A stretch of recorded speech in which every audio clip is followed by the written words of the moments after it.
Racing Pulse. Welcome back to Racing Pulse. It is great to have the Melbourne Racing Club Chairman John Kanga in the studio because a couple of days ago a huge announcement by the club saying that they have reached an in-principle deal with Mount Scopus College to purchase a big parcel of land for almost $200 million, which would make the club debt-free and the wealthiest in the state. Kanga, John, welcome and congratulations. How long has this been on the negotiating table? Circa 12 months. And our team at the Melbourne Racing Club, which I really need to give a huge shout out to Jason Uzis and Sam McCartney, two of the smartest property guys in town, and we are so fortunate to have them at the Melbourne Racing Club. So just tell us exactly the old stable complex where the trainers used to be. Yes. How How much land is being sold? Well, it's circa 7.5 hectares of land, and that includes the heritage-listed Lord Lodge and the stables. So the school are going to utilise those. They're heritage-listed, so they'll be protected 100%, and they'll be utilised as part of the school, which is exciting, and they'll honour racing in that area as well. Okay, that's interesting. I think I did read that they might turn the Lord Lodge into a kinder or something like that. They've just shown us some schematics at the moment, like whatever's publicly available, but it's a great deal for the Melbourne Racing Club, and it's a great deal for Mount Scopus, and it's a great deal for the community. More the point. We're going to have over 1,000 students in the area, and their busy days are Monday to Friday, and our busy days are Saturday. So and they're going to use some of our facilities as well during the week. So on a commercial basis. So it's great news for us all. I do like the idea if there can be even, as you say, some more integration between the MRC racing itself and we're hoping a huge education. We're hoping to get an extra program. 1,200 members a year out of the Scopus transaction. So and bringing new racing fans through the industry. And having younger children in and around the racecourse will enable them to obviously have an attraction towards racing. So that's some of the things that we're doing at the Melbourne Racing Club, and we're really keen on that. We all talk about bringing young people through, but as per Hong Kong, it starts when the kids are born and getting their parents involved. So whether it's just being at the racecourse, not necessarily for gaming or for entertainment, but just being around the horse. In the press release, it says the transaction, while still contingent, is expected to be settled in 18 to 24 months. So as far as you're concerned, though, this is a done deal, and in 24 months? Subject to planning, of course, right, as per usual, but that's in the government's hands. And the announcement was made with Jacinta Allen, and also the opposition minister was there as well. Yep. So they've both given wholehearted support. So I don't see any challenge. I know our friends at the foundation, David Gold and Leah Bolter, who both have done significant work, not just for 12 months, but over 10 years to be able to find a space as big as this for the Mount Scopus School. They will definitely have the resources. And it's not a $200 million transaction just for us. It's effectively a $750 million transaction for the school. So it's great for the Victorian economy. And the money, which is absolutely brilliant, it wipes the $165 million debt. So what does this do for the future of the MRC, Caulfield and Sandown as well? Absolutely, and Mornington. It recalibrates the club. Yes, it recalibrates the club. And again, this land was purchased over the years through, we've had 20 great chairmen of the Melbourne Racing Club in the past, and obviously a stack of great staff. And this land is whilst we're selling it now, has been purchased over the years, and it's fantastic that we have it to be able to reduce this debt. We obviously still have Sandown, and we still race at Mornington as well. So Sandown is a different project. So this basically gives us the financial footprint to be able to, move into our membership programs and be able to facilitate, some improvements at Caulfield, and better customer engagement and member engagement and participant engagement. So which is what I touched on with you in Hong Kong, which is effectively making us solid so we can provide our members with great offerings, cheaper food, cheaper entertainment. We touched on having member engagement programs. Yeah, well, that's what this helps us fund it. I want to focus on that because I know a lot of the listeners go, this is great. It's great for the MRC, great for the club, but what does it mean for me, the racing fan who goes to Caulfield, who might be a member? So can we see in the near future free entry to Caulfield? Yes. Yes, is that a goal for you? Yes, as part of our committee, we have a strategy day on the 18th, and that is a goal for us to make it more affordable. And we have a cost of living crisis. There's no doubt about it. We're seeing it across the world, not just here. I was speaking to our friends in Japan and Hong Kong, and we're all having the same challenges. Cost of living crisis is everywhere. So we're not immune to that. So what we'd like to do is engage. If we have the capacity financially, we need to ensure that those funds are used to engage with our members and with the general public and general racegoers. So that's what we want to do. And the cost of a day out at the races is, look, in my opinion, it's far too much. The cost of food and beverage. Could we see a reduction in those prices now as well? We have a program right at this moment to basically move those prices down. So we're, as I mentioned to you earlier, we've got a program where we're reviewing all the prices, every single cost line item, and we're taking the inefficiencies out of our business to be able to pass that on to our members and also the general public coming through, because we want new members. It's not just about our members. It's very important, but we want new members to be attracted to the sport, and we don't want the cost to be a barrier to that. And at the moment it is. So what's your timeline on being able to make these things reality? First quarter next year. Where the gates will be open for free? I'm not committing to it fully, but on other than major days, that is one of our principles that we'd like to adopt. How much of this revenue will be put into the refurb of the current grandstand? As much as we possibly can. Yeah. We want to provide the best possible facilities within the footprint that we have. So we've got projects and plans underway, not just for our members, but for the participants. i.e., we're going to refurbish the race-callers box for Matty Hill, because that is the vision that we need to bring to the public. We're going to make safer places for some of the participants that are there that have been crying for different facilities. So we've been listening.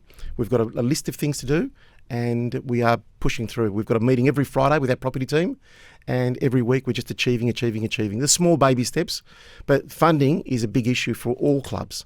And from our perspective, we've just eliminated that aspect of it. And the movement of the mounting yard, which we've spoken about a lot, is that still on? It is on track for Blue Diamond Day. That's what I've committed to.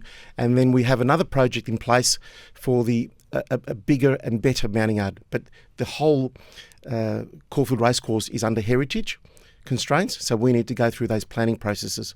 So we'll have it back for the Blue Diamond. As it was, the old footprint. The old footprint. And then underneath the grandstand, we're but as I've confirmed previously, we are working on refurbishing all those areas to make it state-of-the-art, including a gym, a massage area for the stretching area, massage area for the jockeys, and bringing state-of-the-art facilities. And I did tour the Hong Kong facilities last week, both in Sha Tin and Happy Valley, and I can assure you that our facilities will be as good, if not better, within the concrete structure of the old grandstand. Okay, yeah. It's just like renovating a house. SMS coming through, which I think is one that current members would want to know. If you make it free entry, what's the incentive to become a member? We have different areas of the grandstand and our bars that'll be member only, so different engagement. Of course, we have our corporates that we entertain in areas like the committee room, into the Black Caviar, in the promenade. So there's different offerings for every segment of the market. So we have our families.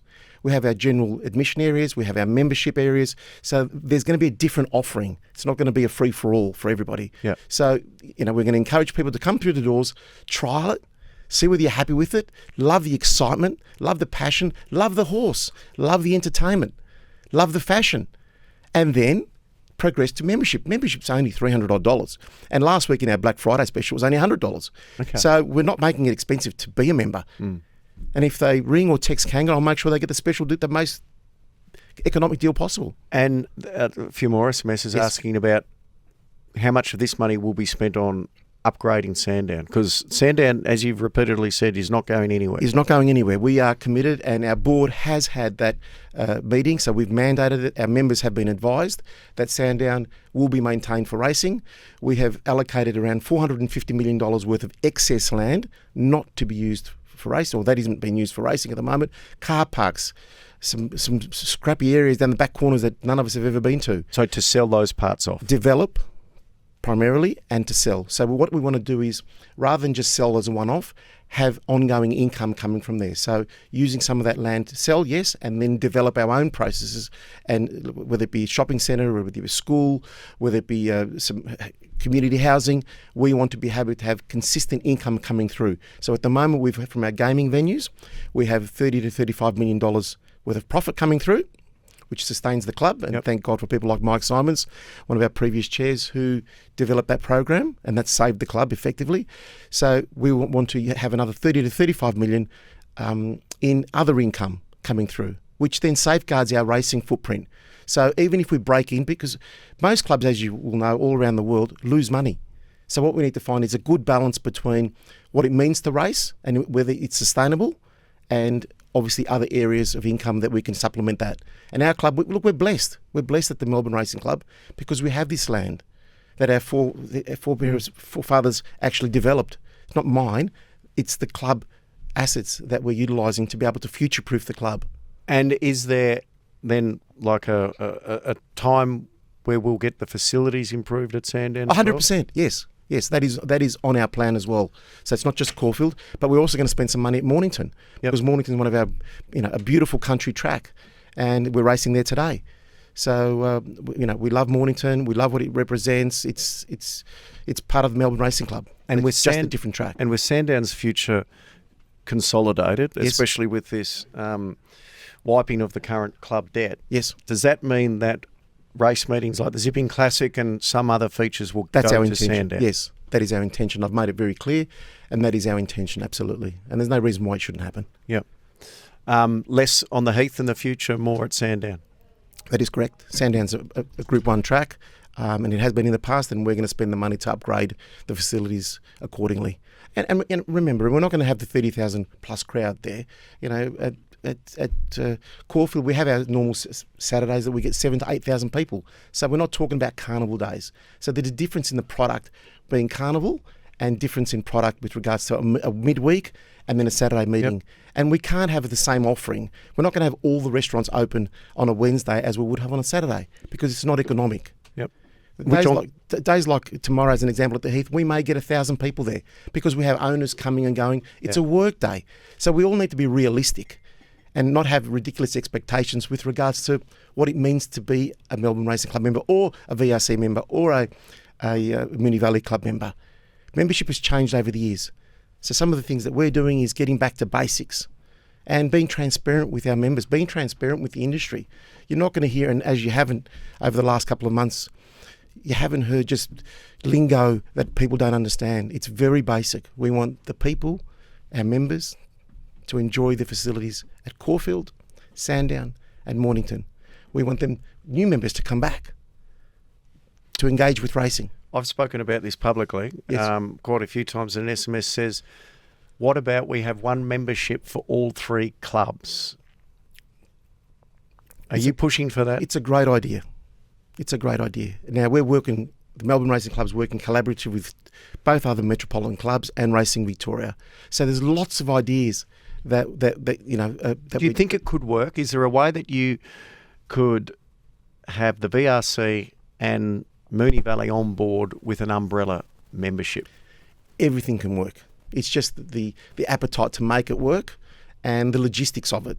I mean, it's a great idea, and I've said it before, I'd love to see it from a personal perspective. It's a great idea. And I know we've had some great feedback on it. So I'd like to be, if there's a project involved there, I'm sure that we'll work through it. What about prize money? Does this now give you the opportunity, as you have no debt, you've got a surplus, to actually increase prize money at MRC meetings? It does allow us, but it's a strategic thing that we'll work with RV. So every club can do whatever they want, which is basically what PVL's done in Sydney. So he's just plucked the money out of thin air and popped it on prize money. We're not looking to get into a prize money war with other jurisdictions or with other clubs in Victoria. It is an option. We could do that. We could easily have a $10 million Caulfield Cup. It's not on the agenda at the moment, but we could. The option is there. It's a good way to spread some of the funds around to industry. Absolutely. A couple of other quick ones too. I know there's been a lot of discussion about trying to streamline the entire racing industry, from the media assets that I'm involved in to the race clubs and the costs of running race clubs. Is that high on your agenda? Have you spoken to the to Moonee Valley and Flemington about maybe being able to streamline all of the different areas of your businesses? Look, it's not a cold war between the three clubs. We've got tremendous working relationships with both Moonee Valley and also the VRC, and obviously as an umbrella body, the Racing Victoria. It is on the agenda for everybody all around the world to streamline racing operations and having efficiencies there. As you know, that's my background. And is it pertinent? Absolutely it is. You know, we've got so many areas that we can work on. There's a lot of projects underway, you know, that are obviously on record and stuff that are happening in the background. But yeah, to be more efficient, I think that some of these areas need to be crystallised. Can you see that occurring in the near future, where your individual entities, as in 3 different race clubs, but you may have the same people working across 3 different clubs?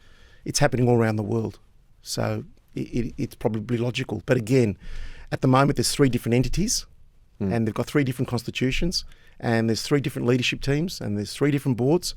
So we all need to come together at some stage. And again, there's smarter people than me in racing. I'm quietly confident. You know, the appetite's there, and the appetite for structural change is there. I'm certain of it. I can feel it, and we can see it. Well, I think it's born out of necessity as well from the finance. Racing's an expensive sport. Racing's an expensive sport, and we need to protect it at all costs. Look what's happened in greyhounds in New Zealand. Yeah, a couple of SMSs in regards to the Heath. We're going to have a lot of meetings on the Heath throughout this summer period, and there's people asking why are we racing at the Heath on Boxing Day. Can you just give an explanation for that? The Caulfield main track is going under renovation, and Sandown hasn't had a decent renovation since the COVID years, which had all a significant chunk of racing there because we were obviously doing the works at Caulfield. So in a 1 in 100 year event, we're racing at the Heath for the next couple of months. Unfortunately, I know a lot of members and a lot of participants prefer the main tracks, especially on a Saturday. So do I, as a racing purist and as a racing lover. We're going to put on the best show we can, but that is the reason. Both tracks, unfortunately, are being renovated at the same time. This is an interesting SMS that says, what does the deal with Mount Scopus mean for the mooted Melbourne Football Club and it having its facilities in the centre of the track? The Mount Scopus deal is freehold land that Melbourne Racing Club own. The Melbourne Racing Club transaction was with Crown land that abuts the racecourse. They're also looking at using the inside area for sporting fields, professional sporting fields, which again we need to also remember and be conscious that it's a public reserve for the residents. And I know, speaking to some Caulfield residents in the area, they're not totally satisfied, and it's all over social media anyway. It's a dog park. It's a recreation area, and that's what the constitution of that trust is. It's one for racing, so we utilise that, but we also share that and have shared that for 150 years with the local community. Us bringing the school to the Melbourne Racing Club is part of the community. We, and me personally, use that dog park, and it's a very, very important aspect of community life. And they don't want to see it taken away, and neither do I. But we'll work collaboratively. The Melbourne Racing Club, as chair, we are very strong to protect our interests, and we've got a 57-year lease agreement with the trust. We want to protect our interests at Caulfield. Yeah. And that's my primary concern. So it sounds like it's unlikely, it's too difficult to work with a major AFL team to take the centre space at Caulfield. Your words are not mine, but we're going to work closely with both bodies. And I know David Gold's been on record today saying he's only met with the Melbourne Football Club on Tuesday. If they can make something happen, all's good and great. My interest is to protect the Melbourne Racing Club, and we'll do that and ensure that our members and our participants have full access on the days that are articulated at Caulfield. Have you had any further discussions with Racing Victoria changing your Spring Carnival program back to the way it was, moving the 1,000 guineas and shifting? When I had a good chat to yourself, and also Jonathan Munns a few weeks ago outlined a number of race movements in a proposal. Has there been any further movement there? We've got ongoing dialogue, and again, it's not going to be cliche, but we've got a very, very, very close relationship with RV and Aaron, and we're working collaboratively. They get it, we get it. We are going to provide the next program, which is going to optimise both Caulfield, Sandown, Mornington, and the Melbourne Racing Club requirements. So the answer is, yeah, very good. Okay, so 1,000 Guineas back in normal spot next year, do you think? That's what we're planning for, Yeah, absolutely. Yeah. Absolutely. But it needs to be, yes. The answer is yes. What about an SMS asking, there were plans for night racing at the Heath. Has that now been put away? At the moment, they are. And I'll be very transparent. I'm not going to beat around the bush. So Kanga doesn't do that. So lights at Caulfield, at the Heath, are going to cost $30 million. That's the price that we have currently. That is a good chunk of cash. We've got lights at Cranbourne, we've got lights at Pakenham, we've got lights at Moonee Valley. Unless we can find a way to reduce the cost of the lights to around $10 million, we just can't get the return on investment to work. So I'm not going to be selling beautiful land that the club has to indent itself on lights, which we'd love to have, which are not economic. That's not going to happen, not on my watch. So unless the club wins a tax lotto pool of another 100 million, and or the lights, the cost of lights come down significantly by 2/3, I don't think it's going to happen. Kanga, we cut a lot of ground. So just to reiterate, headline points: $195 million sale wipes the entire debt. Sandown now confirmed not to be going anywhere. More money to be used to renovate and reinvigorate the current grandstand. The mounting yard is moving back into its original space, and there will be upgrades to Sandown. Yes. And probably most importantly, there could possibly be free entry and also the cheapest food and beverage for any race club. That's my ambition, absolutely. And it's a commitment that I think we can, and in terms of being physically responsible, that's what we attempt to achieve. And again, prefacing by saying outside carnival days. Yes, yeah. One last one here. Will the construction of the new school have any impact on Caulfield? Zero. Zero. We've already been testing over the last 5 to 6 weeks the car park float and the parking, and that's been working brilliantly. So there'll be zero impact. So I've only got good news for you this morning. Well, and again, there's nothing confrontational. I just want to be, from our club's perspective, very transparent. We love the industry. We want to engage with our members. We want to engage with new members. We want to engage with you guys, the media, because that's the way we share our content. And it's very, very important. We all live in one industry, and we need to support each other. There's going to be some clickbait items, great, and there's going to get kicked in the butt at times. But at the end of the day, I want people to know that they've got a chair that actually cares, a chair that actually loves racing, a chair that has commitment. At the moment, some of our team are doing unpaid 60 to 80 hours work a week behind the scenes, and I'm sitting here talking to you about it. But our committee are working really, really, really strong. Just on that, are you closer to announcing a CEO? No. Okay. Why is there a hold-up? There is no hold-up. There's no hold-up. We've got 3 pillars of the racing club. Our gaming interests, which have got an executive general manager in place, so nothing changes there. It's fantastic. We've got our genius property director, Jason Uzis, and he's looking after our property interests. And again, the kids just developed a program to basically give us $195 million unicorn, once-in-a-generation transaction.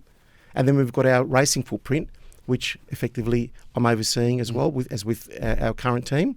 And we've got an acting interim CEO at the moment. So enveloping the envelope over that is Kanga and his committee. So a CEO at the moment is not high on the agenda. At some stage, we will announce, depending on what our structure looks like going forward. Okay. But they're the 3 pillars. So in effect, we're not rudderless. The club is very, very strong. It's in a very strong financial position. And management-wise, we've got every box covered. So the answer is we're not going to go spending $1 million on a CEO when it's working perfectly at the moment. That's fair enough. One last one. I'd rather the cheap sausages and hot dogs and pies. Do we see a Cox Plate being run at Caulfield when Moonee Valley is redeveloped? I'm public in saying that we would love to host it at at Caulfield. That is something Michael Brow and Aaron Morrison from Racing Victoria will decide for themselves. We've made all of our tracks available. So if it suits to be at Caulfield, we will put the best show on, and we will engage with their sponsors and obviously with our sponsors, Moonee Valley members and our members.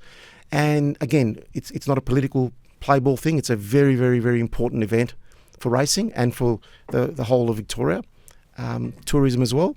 So we're just going to make the facilities available. Excellent. So there's no politics there. There's no gotchas there. We'll wait to see. Hopefully we'll have a chat to Michael Brow before the end of the year as well. Kanga, well done. Very, very, very big announcement, and it looks like there could be a lot of positive news to come out of it for participants and members heading to Caulfield in the future. Appreciate your time. Thank you, anytime. Merry Christmas. Merry Christmas to you too. Quick break.